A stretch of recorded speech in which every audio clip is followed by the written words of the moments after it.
Daniel-san. Ah. I've never called you Daniel-san before. No one ever has. What's that a reference to? Hey, do you remember 1998? Do I?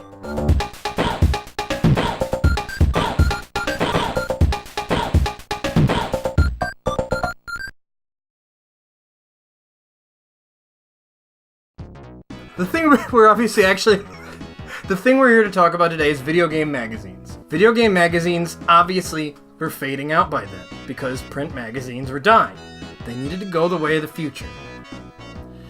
There's only one way to go. Oh yeah. Print magazines needed to become VHS cassettes. Oh. The future is wow. Hold it in your hands. All the wonders of a video game magazine in VHS form. That's right, it's a thing. This is just issue 1. There was only one issue, and we're gonna watch it. This is genuine excitement. There's no shtick behind this. This is 30 minutes long. That's a full-length VHS. I'm really excited to witness the future. I'm gonna fuse this. The self-declared video game magazine of the future, Fuse was a series of 30-minute VHS cassette magazines published by the now incredibly defunct UK firm Thin Ice Media. Now when I say series, I mean Volume 1, Issue 1, because that was all the issues of Fuse the future was ready for. It is not to be confused with Fuse, an unrelated magazine that also burnt out after one issue a little over a year later. Or Fuse, the flop 2013 video game from Insomniac. Maybe just don't call things Fuse anymore. Fuse is styled like a TV newscast with hosts Derek and JC, two definitely real living persons that are otherwise uncredited and I cannot prove actually exist or have human names. It is a time capsule of its era, an era of 56K modems, of AOL 3.0, of UPN, the WB, back when Star Trek was still on TV and Star Wars was still a thing everybody thought might turn out fine. Well, hi, I'm George from Blast Processing, as if that's a thing you've ever watched before because this is the first, and I am blessed enough to be joined by acartridgegamer. Hey guys, I'm Danny, a cartridge gamer. We're here to talk about 1998, and I figured let's widen the bracket a little bit, 1998 to 1999. Because I brought this up to you because obviously you have a fascinating VHS fixation. Love. 1998, and we both had homework for this. In fact, I'm gonna swipe mine up a little bit. I told you we were gonna talk about 1998. Yep. The ups and downs, and holy hell, it was more than I was expecting. It was, as I was going through the list, I did wiki this. The list kept going. It kept going with, like, I'll just start off, like, the first thing on the list was Marvel vs. Capcom, and I was like, holy crap, really? And it was like, holy crap, holy crap, holy crap, as you'll see. Yeah, I mean, okay, and a lot of these are going to be ones that I didn't even get into, but I recognize, like, I've played StarCraft for 5 minutes of my life, but StarCraft came out in the beginning of the year, StarCraft Brood War came out at the end of the year, which, man, what a turnaround back in those days. Yeah. Grim Fandango was that year. Okay. So there's a couple really bizarre ones. Grim Fandango just became available on the European eShop on Switch. I'm waiting for America. That's very coincidental, actually. Isn't that weird? Oh, you want coincidental? 1998. Medieval. Yeah! Isn't that crazy? I thought no one else even cared about that game. That was on the demo disc, too. Yeah, I played the demos of Medieval. It was on a disc with something Crash-related, something Twisted Metal related, and Jersey Devil, which for some reason left an impact on me. Weird. But the things that jump to my mind, obviously, they're personal relevant. Metal Gear Solid was late in the year. I think around Christmas time. Yep. Right around the time, because these were bi-monthly. I'm sorry, these were intended to be bi-monthly. Fuse issue 1 is the November-December 98 issue. I have checked everywhere for the January-February, but for some reason it didn't get made. I'd buy it. But Xenogears? I'd sub to this magazine right now. I don't... IRL, I would do that right now as Danny, a cartridge gamer. I would pay. All right, now, if Danny, a cartridge gamer, was Danny, a cartridge middle schooler, like I think we both circa were 1998, 1999, and thinking in Bill Clinton dollars, $6.99 in issue every 2 months, and that's suggested retail. That seems really good. It's pretty good, but when you think about what was monthly Nintendo Power, $10, $12? I've got just a row of EGMs and a handful of old Game Pros, and every one of them you shake it and you get the whole rain of subscription cards falling out. The offers got better and better, of course, as the medium died. Well, I'll flip that around, flip that and reverse it, as Missy would say. Nintendo Power in the beginning, Dragon Quest, the free guides, because it was bi-monthly. The value ads were huge, because it was the strategy guide company, not just the news company. Well, because Nintendo Power was bi-monthly, so you got the 6 issues and 6 guides that first year. And then later on, you got Dragon Quest, Dragon Warrior. I mean, I'm just saying. We're all, basement-dwelling man-children in front of a shelf of plastic shit. When you say Dragon Quest, I know what you mean. I know, but it is Dragon Warrior. I went with EGM because my bent was like, I don't need I had 28.8, dial-up AOL in the 5th grade. I was like, I've got all the codes I need. Right. Thank you, www.segasages.com, later a property of IGN. I just wanted the news.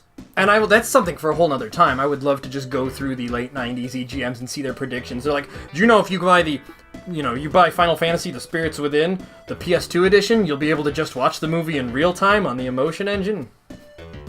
That was a thing. Did they say that? They were pretty confident that was a thing. Whoa. The PS2 had a stretch. Unnatural, cosmic Omega Mutant level powers. I remember the Emotion Engine as the big thing. Here's a fun tidbit about magazines, just as we're tying up the death of magazines. My older brother... Rebirth. So this is... Okay, the future. This is double death. This is end of Evangelion. So my brother, who is 5 years or so older than I am, this had to have been 2008, 2009, he got in the new Game Informer to cover E3, and he was like, hey man, check out all these new games that are coming out. And I looked at him and I went, what the hell are you talking about? I was on Kotaku this morning. I was like, oh yeah, that came out. I already knew about that for 3 weeks. He was like, you did? 2009. So everybody's got that eureka moment. That is the death of magazines that I remember.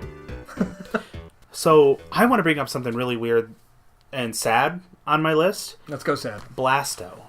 I have that here, and I specifically wrote Blasto / Phil Hartman died. Yep, there's a sad face. You can prove that there's a sad face next to that. So we're both, I don't think we've talked about this, we're both Phil Hartman aficionados. He was a genius, and he was taken so tragically, different than the other famous Saturday Night Live alum deaths, in that theirs were often substance abuse and whatnot. Oh, yeah. His was very different, and everything he did was so genius, and he made this... He was, and I won't say that he was too good for Saturday Night Live, but you always knew that, he was, even when Saturday Night Live was at its, double A game, he was always triple A. Yeah. Everything that, and the man was, and I liked The Simpsons for years before and years after, but he was 1/3 of what made The Simpsons great. You can't go back after Lionel Hutz. Or Lyle Lanley. And when you're a kid and you don't, it starts settling on you that you haven't seen these characters in a while. Yeah. And the downside is Blasto, if you ever watch yourself, go online, watch yourself just any mashup of just great moments in Blasto. It's a super funny game. Funny. The game is whatever. It's not a good game at all. In fact, do you remember what that game looked like and how it played? And that was 1998. The game, honest to God, played like Bubsy 3D. It was a tank rotating, see 10 feet in front of you kind of thing. But it's so funny. Yeah, no, just get the audio alone. It was clear they were letting him ad-lib it. They were preparing for Blasto 2. It's funny we both went there in that tragic sort of way. But no, Phil Hartman. R.I.P. Watch News Radio. Yeah. And I mean, now that you can get any DVD anywhere for 99 cents, or people will pay you to take them, find that person you know who has a stack of Saturday Night Live best ofs. Get both of the Christopher Walken volumes, and then get the Phil Hartman volume. You'll thank yourself, you'll thank me. Might as well take Christmas and Halloween too. Well, that was a downer, the biggest downer so far. But I need to jump to something very important about this 90s-centric thing we're going into. And that is, I'm going to pretend that I didn't already warn you that this was coming, but we've got a special treat. For this 90s extravaganza. Zima. This is a twist off, you jerk. I paid money for this Caco Demon thing. I have to use it. Although now I just mangled the Zima cap, and I feel like these are precious in some way. I knew about Zima from childhood onward, and when I found out that it was actually going to be drinkable by me as an adult, like 2 years ago when it came back for a limited time. Yeah, limited. Still says limited release. This is like 3 years running now? 2? I think 2. Limited. I feel like it might be a year and a half, but you're gonna appreciate this, if not remember it entirely. My family got a VHS player, a VCR. I was gonna say, quit saying like a millennial. We had to get one in 1991 or so, explicitly so that we would stop missing syndicated episodes of Star Trek: The Next Generation. All right, dorks. Exactly. We had to be able to record it, so we ended up with a wall of taped-off TV Star Trek: The Next Generation. Awesome. Ads and all. And as I got older, the things that jumped out to me more were like you could really start seeing the shift in tone in the commercials. Mm-hmm. And the commercial that stuck with me, and I gotta have this swig to get it in mind. A commercial. 10-year-old me already knows this is an amazing commercial. And it happens during every commercial break of every episode of Star Trek: The Next Generation for years. 2 guys are walking into a bar. Smash cut to a guy who is, I don't know, he looks like Kenny G if he repped the Lollipop Guild, like shrunken down and his clothes are even baggier, but that's kind of the style of the time. Awesome. Tiny guy says, "Say you're out for a beer." Say you're out for a beer. These 2 guys, I walk into the bar, they walk up, sit at the bar. Bartender's like, "What are you guys having?" What do you have? Beer. Smash cut back to the host. He says, What if there wasn't any beer? Sorry, guys. Never heard of it. "What if there was no beer?" Sound of a car crash outdoors. That's like the thing to break the silence. So I already that's the identifiable sound they're going to associate with Zima. Yeah. And the 2 guys are looking at each other like, what does that mean? What is that? They look just clearly uncomfortable. Great emotion to really carry through. And they're looking frantically around the bar, see a person drinking Zima. One goes, "Is that Zima? What's that? You want to get Zima? Let's just try. We'll try a Zima." Oh, Zima. Zima's good. And they're just yelling at each other, like whisper yelling, like what's Zima? What is it? I don't know. Why are we gonna drink this? What are we gonna do? What is this? I don't know. Just Smash cut to the host, who whispers right up to the camera. Zima's a unique alcohol beverage. I kind of like it. I kind of like it. That's the ad. First off, the premise is, and I can't stress this enough, and when I was 10 and I knew this was a present. If what you were looking for doesn't exist, no. You might like this. Bigger than that. If beer ceased to exist, you'd drink Zima, goddammit. You might enjoy this. If the most pivotal beverage across human history, spanning cultures, nations, political and social boundaries, the globe itself, didn't exist today, you'd fucking try Zima, wouldn't you? You might like it. Alright. We've got a journey ahead of us. Let's see if our memories are as fond as we want them to be. I'm really excited. As a VHS aficionado, I'm very surprised I've never seen this or never heard of it, really. I have weird stuff, so this is interesting and I'm really excited. Let's give it a go. I feel like I'm watching Halloween 3. Oh god, yeah. I wish there was a bit more tracking on this. That crackle will go away. Oh my gosh. I see some Abe's Odyssey. Yeah, and it was a Tusken Raider. Why was there a Tusken Raider? Was that Whore from, you know what I'm talking about, don't you? From Masters of Terras Kasi? Which is canon, thanks to Solo.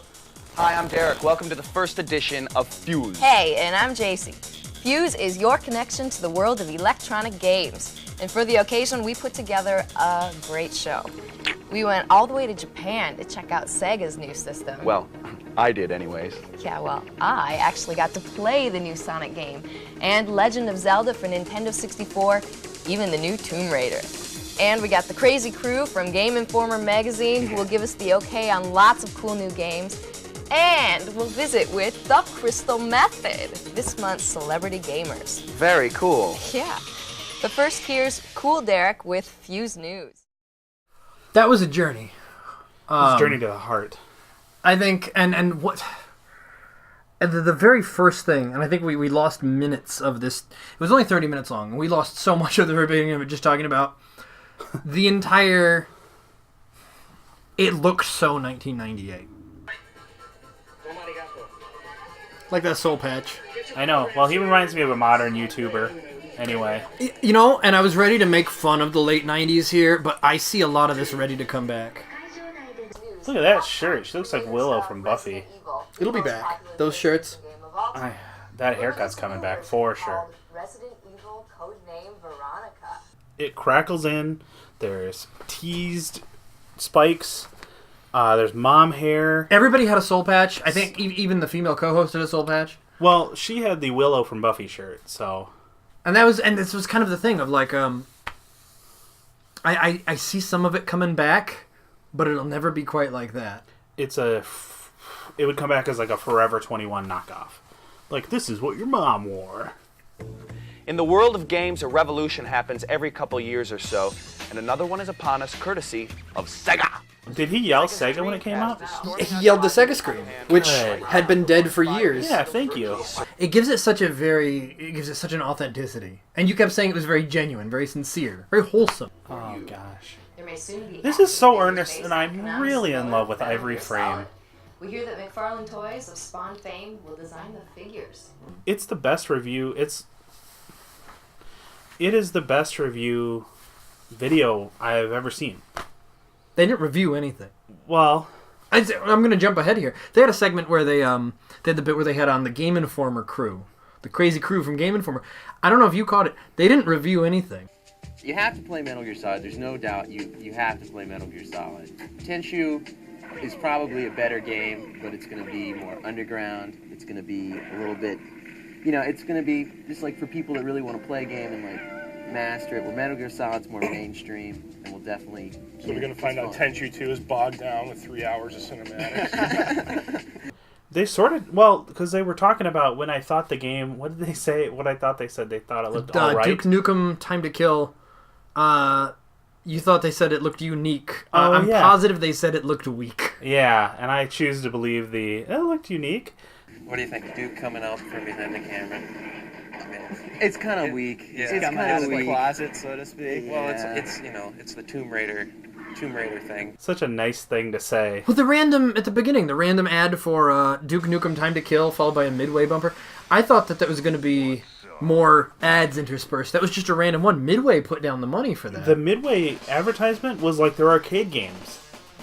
It was like Missile Command and like, which were already retro then. It was irrationally irrelevant. 98. Like that's Pong for the PlayStation 1. Yeah, Pong it wasn't Next Generation. Yeah, like that's that kind of thing. If you rush it, if you wait long enough, it becomes retro. If you rush it, it's dated and it's old. And that's where we are with Polygon graphics right now.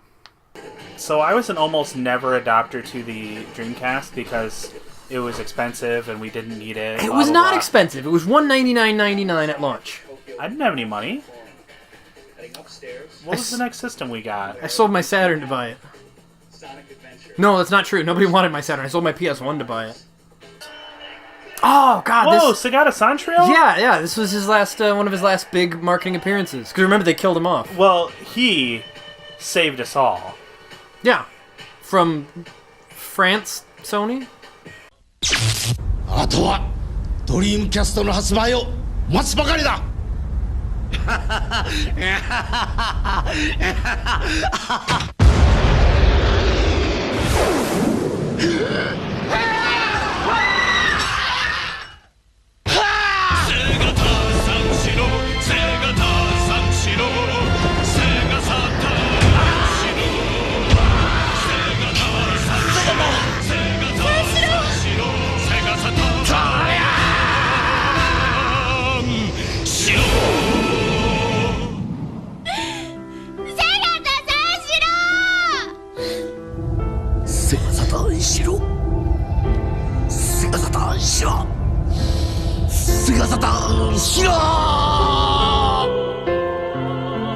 瀬形三四郎は君たちの心に真剣遊戯.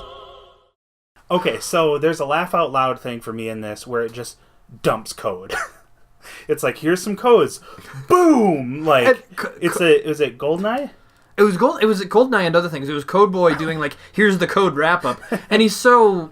Oh, and it's kind of the same thing. He's trying to sound like a dick, but I can also just tell, like, this is just a guy doing his thing. And he's saying, like, in case you haven't figured it out yet, press the pause button on your VCR. This is, obviously, a list of Game Shark codes, and the games that they will work for. If you don't have the capacity to figure this one out, pause your VCR so you can write them all down. Remember, for a freaking decent time, check www.gameshark.com. Let's just go straight to that code segment. Okay, so are we going to talk about Mr. Goblin that it was slowly zooming in on? Is that what we're talking about? Well, yeah, let's separate. Mr. Are we Game talking? Shark guy? Are we talking the codes or the Game Shark Code Boy? Are we Okay. talking Code Boy or Mario Zelda Stein? Here with this month's Code Breakers is Mario Z. Derek, JC, are you there? I'm having a hard time hearing you. Okay, so that one, Mario Zelda Stein, had that... the Batman and Robin, this code will make you invincible. No code's going to make this game good, but here you go. On Batman and Robin for the PlayStation, just enter this code at the title screen to get invincibility. Remember, there are no codes available that will actually make this game any good. Like a wholesome burn. Oh, so good. That small hatch on top of your Nintendo 64 does big things. When the Nintendo 64 memory expansion pack is plugged into the system. The expansion pack, which adds an additional 4 megabytes of RAM to the... I love that this was a thing. And I love that it was hot red, so you knew you had the expansion pack. Like, you now, he has the N64 Pro. Oh. The rumors have been flying about how IDOS plans to buy California-based developer... This is some good shit. Well, now it's cold hard fact. IDOS was the big scary company that's just scooping up all the little devs. IDOS is going to buy up everything and turn them all corporate. Under one umbrella. Most notably, Laura Croft and that crazy gecko Gex. Wow. That crazy gecko. That gives me such a time capsule that I might have a stroke right now. And just think about the fact Gosh, that that's freaking weird. they scooped up Crystal Dynamics, which, I mean, we're all like, okay, those guys made, like, Legacy of Kain. And flash forward to today, all the core design is shit-canned because they made Angel of Darkness, and Crystal Dynamics cranks out entirely okay Tomb Raider games. So much about this tape is so good. I can't tell if you're being ironic or not. I am way past irony. I really like it. I'm going to base my life on it now. I feel like you wouldn't have liked this as much if it was in 480p off of any kind of disc format.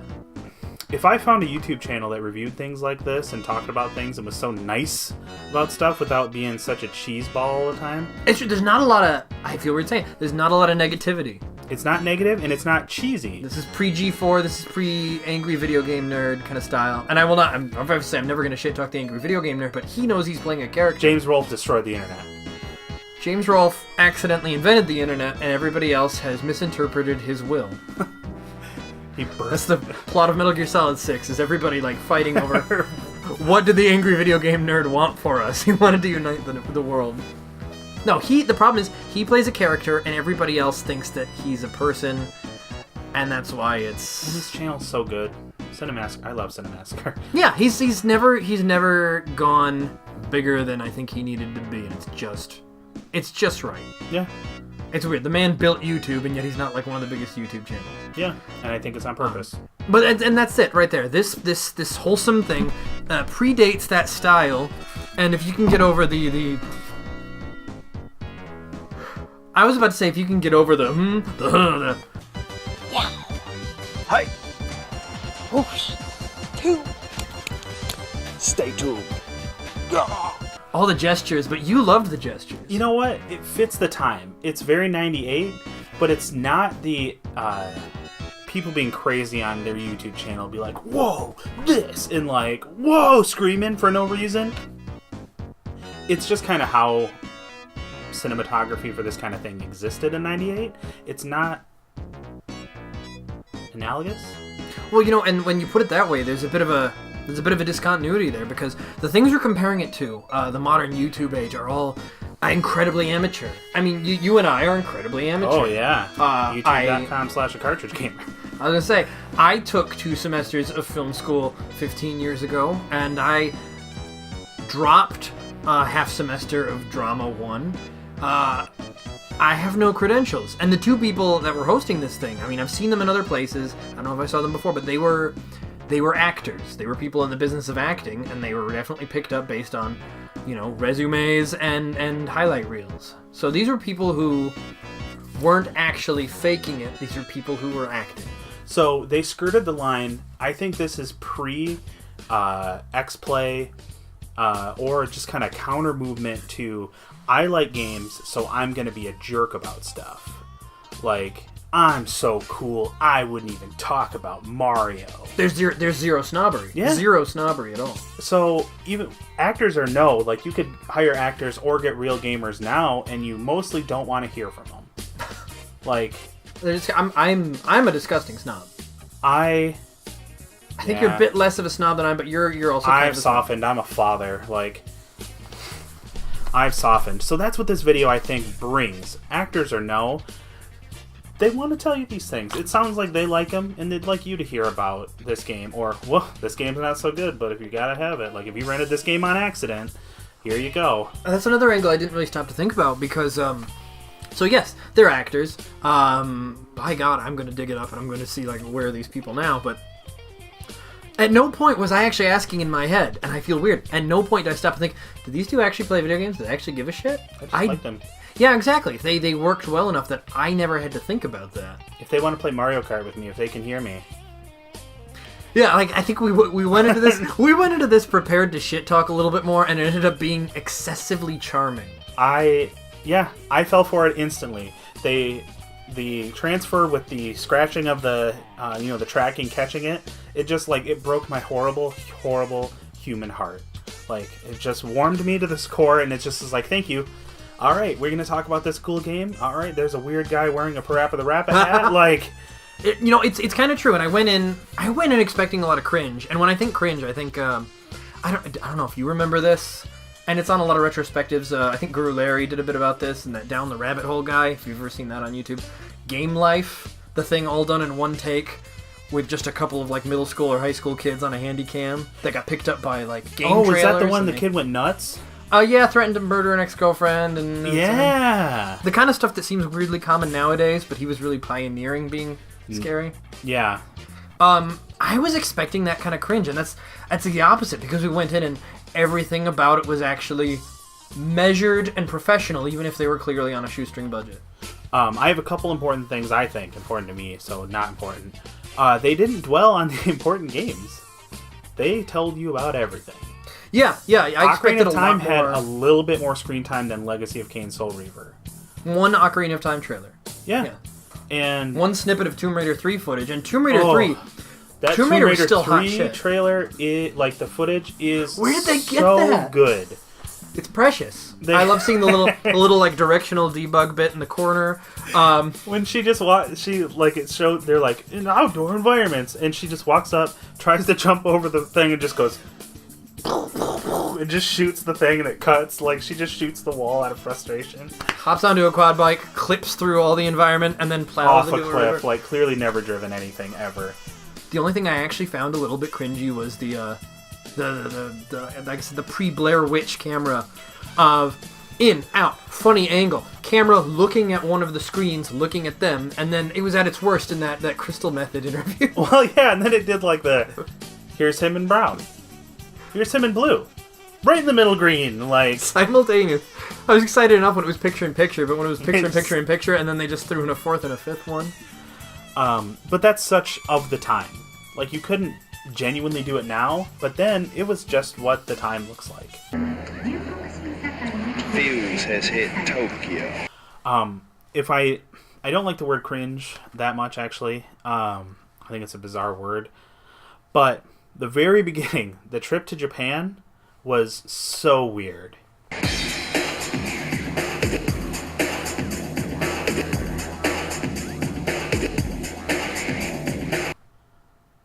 It was so weird, and it was very 1998. We're in this crazy place called Japan. They have soba noodles. I mean, those people at Sega. They're not human. I appreciate them showing me Big the Cat, for God's sake. Do you mind if I ask you a couple of questions about your new game?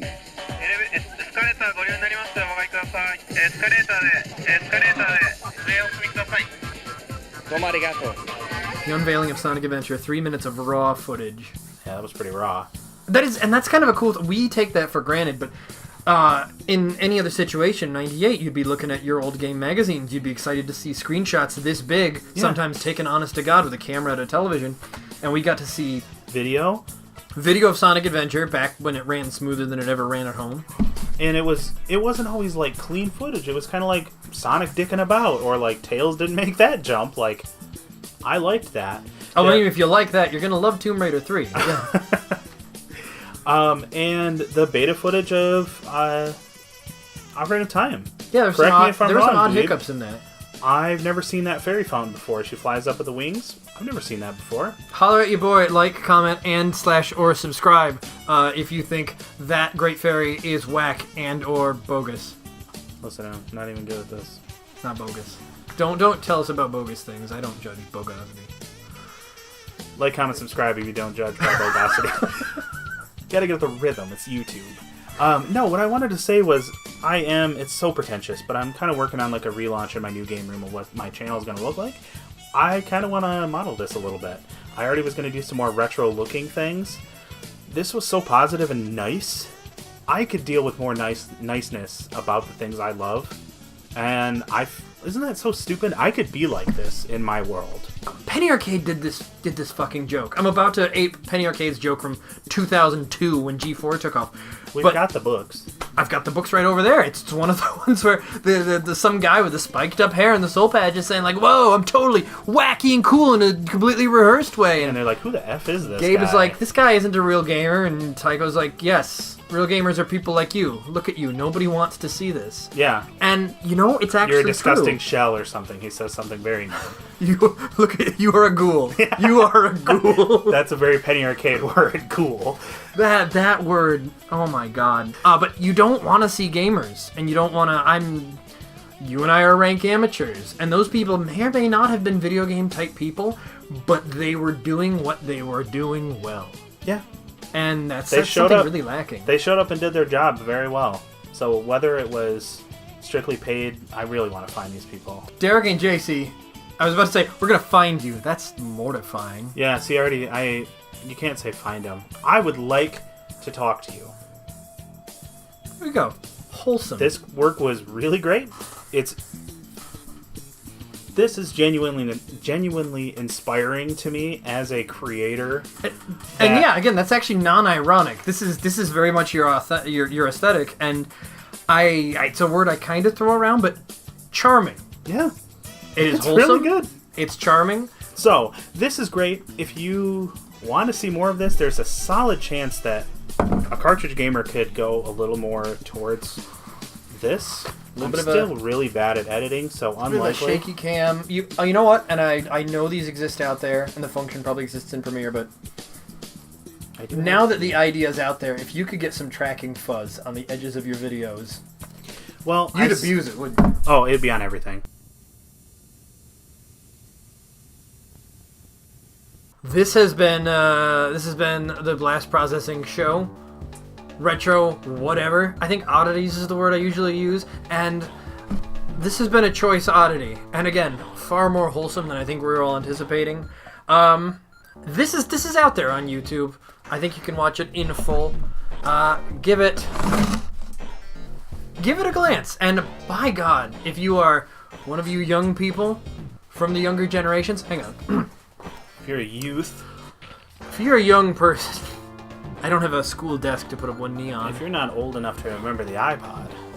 If you're old enough that the Blair Witch Project is trite and or played out, well, first off, it was that by 1 year after release. But if you want to see what things were like in our time, there's a time capsule for you. Look it up. Fuse. Watch The Matrix. Too soon, man. Watch Fuse, the video game magazine of the future.